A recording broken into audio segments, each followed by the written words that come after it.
Here's something most people would never admit out loud. Making money isn't the hard part. Keeping it is. It sounds wrong, doesn't it? Society has told us our biggest challenge is earning more, work harder, hustle, grind. But here's the part. Nobody tells you. The moment most people get stuck isn't at the point of earning. It's something far subtler, far sneakier. Think about it. You meet someone who's working 12 hours a day, maybe even starting side hustles, stacking overtime, doing everything right by the book. Yet year after year, they're still living paycheck to paycheck. They're busy, they're stressed, and they feel like they're failing. But in reality, they are trapped in what I like to call stage one of money. Stage one is subtle because it feels normal. You think you're in control. You even see growth sometimes. Maybe you saved a few thousand, maybe you cleared a credit card. But here's the twist. Stage one isn't about money at all. It's about your relationship with it.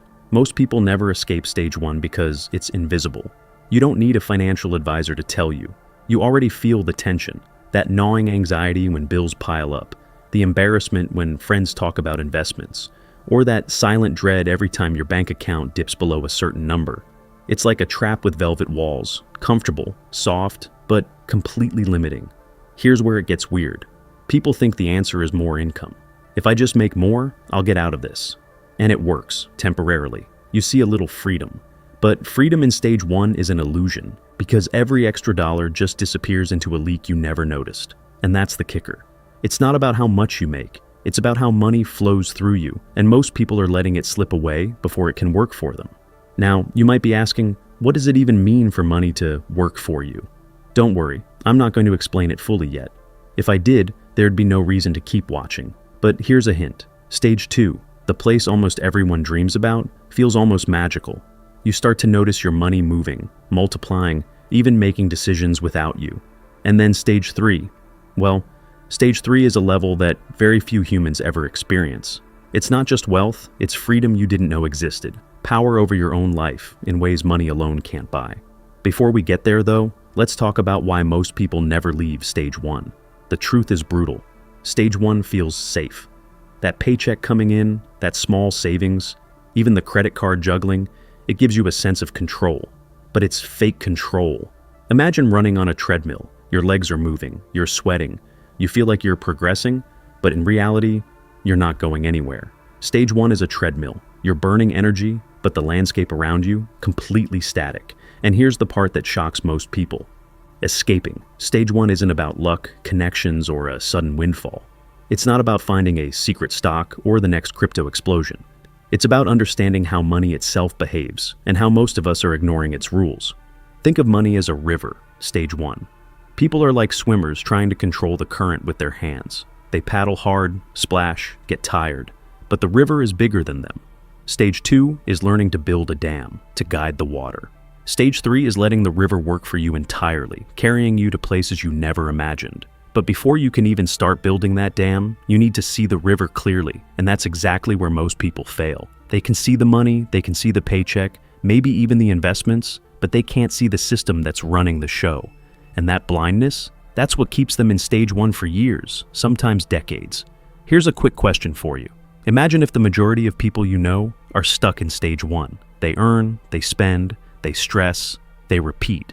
And now imagine you could recognize the invisible forces they can't and use them to pull ahead. That's not just theory. That's what we're going to explore in part two. Because here's the ultimate curiosity hook. Stage one is not the problem. It's the symptom. The real game is understanding the 3 stages of money and why the jump from stage one to stage two feels almost impossible until you see it. And when you do, everything changes. So ask yourself, are you comfortable running on that treadmill forever? Or are you ready to see the river and maybe ride it in ways that most people will never even imagine? If you think this is just another financial lecture, here's the warning. What comes next will challenge almost everything you thought you knew about money. All right, now that we've exposed the treadmill of stage one, it's time to pull back the curtain on the full picture. Here's the thing, nobody teaches you. Money doesn't just exist. It moves, it grows, it obeys rules, and if you're ignoring them, you're leaving. Freedom on the table. Let's start with stage one, but this time, really see it. Stage one is survival. Paycheck comes in, bills go out. You might save a little, maybe even invest a tiny bit, but every action is reactionary. You're basically a firefighter, always putting out money fires. There's stress, tension, anxiety, the kind that makes your stomach twist when your card gets declined or a car repair pops up. And here's the hidden danger. Stage 1 can feel like stability, but it's actually stability without leverage. You're earning, yes, but your money is just passing through you. It's alive, but you're not part of its life. Now, here's where it gets interesting. Stage 2 is not just earning more, it's redirecting the flow. Imagine a snowball rolling down a hill. At first, it's tiny, almost invisible. You push it, give it a nudge, and nothing seems to happen. But then, gravity does its work. Momentum builds. The snowball picks up speed. Suddenly, it's crushing everything in its path, growing without you needing to shove it constantly. That's stage 2. Stage 2 is about systems. It's not about, I'll make another $1,000 this month. It's about designing the environment where money starts working for you, instead of you working for money. Investments, businesses, passive income streams, they're not magic. They're snowballs in disguise. But here's the tricky part. Most people never see the snowball forming because they're too busy shoving their treadmill paycheck around. Now, let me give you a turning point most people miss. In stage 2, you realize that time becomes a multiplier. Money in stage 1 dies as soon as you stop hustling. Money in stage 2 keeps moving, growing, compounding, even when you sleep. Here's the wait. This changes everything moment. If you can redirect just a small portion of your income into systems that multiply themselves, you're no longer trading hours for dollars. The game flips. You start thinking, what if I could generate the same income while doing half the work, or none at all? But here's the kicker. Stage 2 is where a lot of people plateau. The snowball grows, yes, but it's small compared to stage 3. That's the leap that separates the dreamers from the real players. Stage 3 isn't about having more money. It's about having freedom, options, and control over your life in ways most people can't even imagine. Think of it like this. Stage 2 is a snowball rolling down the hill. Stage 3 is discovering the mountain itself, realizing you can pick your path, redirect rivers, even build an entirely new landscape for yourself. Stage 3 people think differently. They see opportunities where others see risk. They leverage not just money, but ideas, influence, and networks. And here's the subtle, but explosive truth. Stage 3 isn't about luck, it's about mindset. If you're stuck thinking that earning more solves your problems, you'll never reach stage 3. Stage 3 is about understanding how wealth flows, and then positioning yourself to ride it instead of fighting it. Here's another turning point most people miss. Stage 3 makes stage 2 look like child's play. The systems that worked in stage 2 now become engines that generate massive, almost automatic results. Passive income isn't a buzzword here, it's reality. And suddenly, money is no longer a source of stress or fear. It's a tool, a signal, a multiplier of your freedom. But let's pause for a second. You might be thinking, okay, but I'm still in stage 1. How do I even start? Here's the paradox. The first step is noticing the trap. Just recognizing that your money is slipping through invisible holes. Credit card interest, lifestyle inflation, missed compounding, changes everything. Once you see it, you can start nudging yourself towards stage 2. The nudge might be small at first, barely noticeable. But like the snowball, that small push compounds. And here's a subtle psychological twist. Stage 1 feels safe. Stage 2 feels uncomfortable. Stage 3 feels liberating, but terrifying at first. That's why most people never move. They cling to the treadmill because the snowball seems too fragile, the mountain too high. They underestimate how quickly momentum builds once they push. And that's exactly why we're about to make the jump in part 3, because understanding these stages isn't enough. You need the mindset to act. Before we go there, here's one final thought to leave you thinking. Most people in stage 1 look at someone in stage 3 and think it was luck, inheritance, or some unfair advantage. The truth is simpler and scarier. It wasn't luck. They just understood the stages, acted when others hesitated, and let the rules of money work in their favor. So the question becomes, will you stay stuck pushing dollars along your treadmill, or will you start building your snowball, climb your mountain, and finally see how money can work for you instead of the other way around? In part 3, we're going to shift from understanding to transformation.